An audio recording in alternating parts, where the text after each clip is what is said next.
Number one. Number one, focus on things we have in common. Focus on things we have in common. Now, sa church, daghan gayog mga linain nga mga butang. Nay group nga ilang hilig in ani. Nay group ilang hilig in anak pod. Di ba? Bantay mo din guman na tog simba. Nay magpundok-pundok, nay hilig og music, isaba gani mo sikata-kanta pa dinhi wa na kontento sa special number.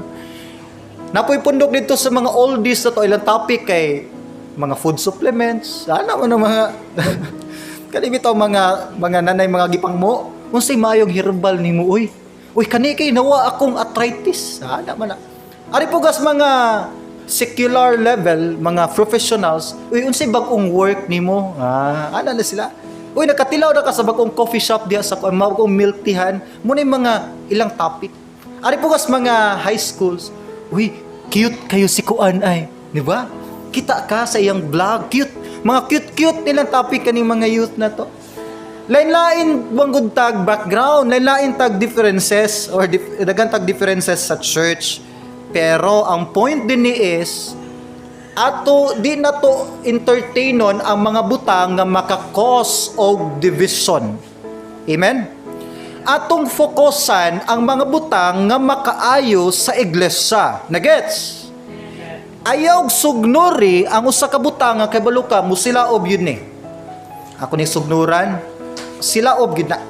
So sa imo palang daan, imo nang i-stop.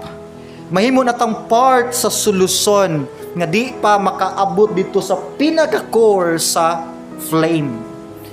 Focus on things we have in common. Now ingon ang Ephesians 4:4-6. Ako ning gi-preach kay abi nimo dili atakihon ni Satan ang church nga walay potential mo grow.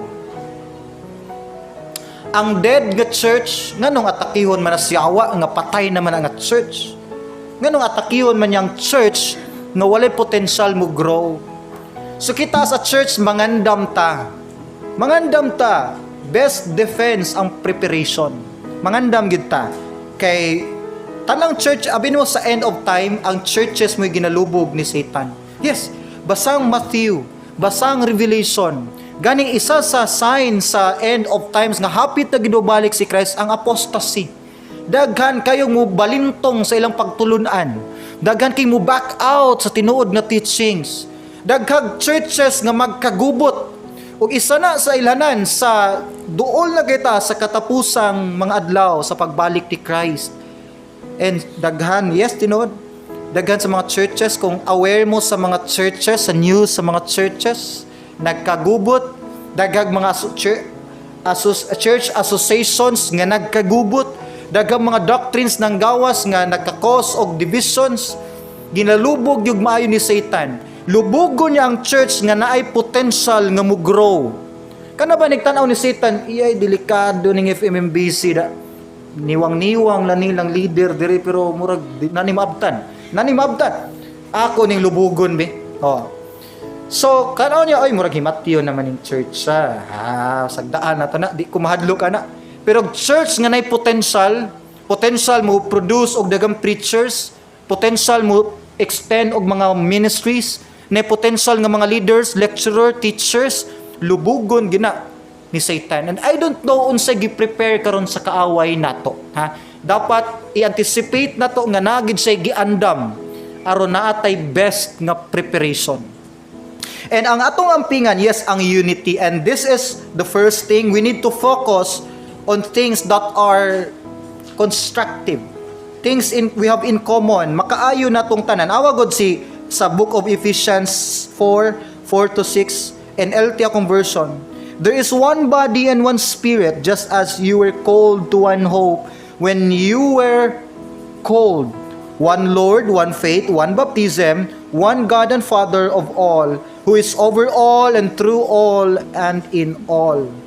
So makita na to din ni ang punto din ni Apostle Paul, isa lang atong faith, pagtulunan, isa lang Holy Spirit, isa lang baptism, isa lang ang Lord, isa lang ang Dios nga atong giserve. Gipakita din ni Paul ang importance nining mga butanga, labaw pa ni sa atong education, labaw pa ni sa relationships, Labaw pa ni sa greatest achievement nato sa secular. Ingon si Paul, naani mo ang pinaka the best nga mga butang na. Nanani mo ang panaghiusa diya sa iglesia. Mo ni dapat natong mas fokusan. I'm not telling nga di na ta mo entertain og ubang butang. Pero ang ato bang mas tagaag pansin ang atong giusahan diha sa iglesia. Now, kinumdum bitaw ko sa isa ka story ako naman i-share ninyo. Ang church gitawag ni Colossians 1:18 og body ni Christ. Kita ang spiritual body ni Christ. Si Christ atong head, kita ang lain-lain nga mga member gitawag tag body. And sa atong body, lain-lain yung parts, na kamot, na mata, na digestive system. Ang makita nato kasagaran nga kugihan ang kamot, trabaho, kayod, mata, kugihan pud si mata kay sigilag pulaw. Ang kugihan pod, sigilag kaon. Ang tiil kugihan pod kay bit-bit niyang tibok nato lawas. So kung makita nimo murag naa lang sa outward kugihan gid ni. Pero nay mga butang nga wala nato nakita nga kugihan pod nga nag-function sa tong body, digestive system. Ang atong mga intestines dinhi ginagaling atong pagkaon. What if nang luod si kamot, ingon si kamot, kini si digestive system wag gid ko kita nga nagtrabaho. Di man kita gid si kamot. Kadungog lang ko nga nasa sulod anang tiyan. Pero ako kabalo unsay ang trabaho, nagsila nig dawat sa atong gipangkaon. So si digestive system wala sa ni function. Nang luod. Wala na ni simba si digestive system. Wala sa ni simba, wala sa ni special number.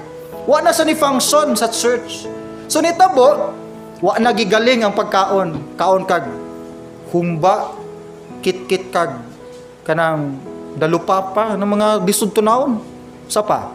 Bakasi. Kanang bitang sinugba nga nukos nga wa panatarog luto. Wa man tunawang digestive system. Bahala mo di nako. Di wa na tunaw sa itabo. Nagsakit imong lawas, tingala ka, nasikag pangdugab nga, lahi naman akong gidugab, gihilanta na ka, nagkurog na imong lawas, kay wala ni function si digestive system.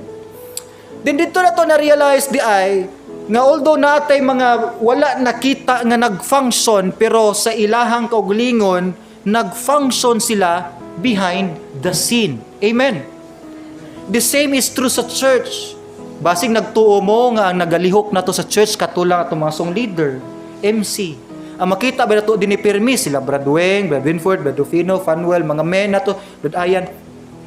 Sila kasagaran na to makita sa church. Basing nagtuo mo, sila lang nag-function. Daghan kayong nag-function sa church nga wala lang ninyo nakita. O di na kinahanglan pod sila i-mention. Silently nagasuporta sila sa iglesia.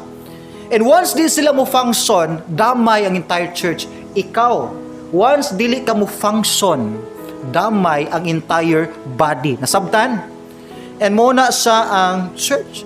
Muna si kamot, instead mo reklamo siyang digestive, iyan na lang hunaw-naon, ang kanya kong gibuhat para niya sa kayuhan sa body. Si digestive, bahala na sila basta para niya sa kayuhan sa body. Function, kung asa ka effective, asa ka malipay, asa ka gitawag sa Ginoo. Para kayuhan na sa body ni Christ, kayuhan na sa Dios. Amen.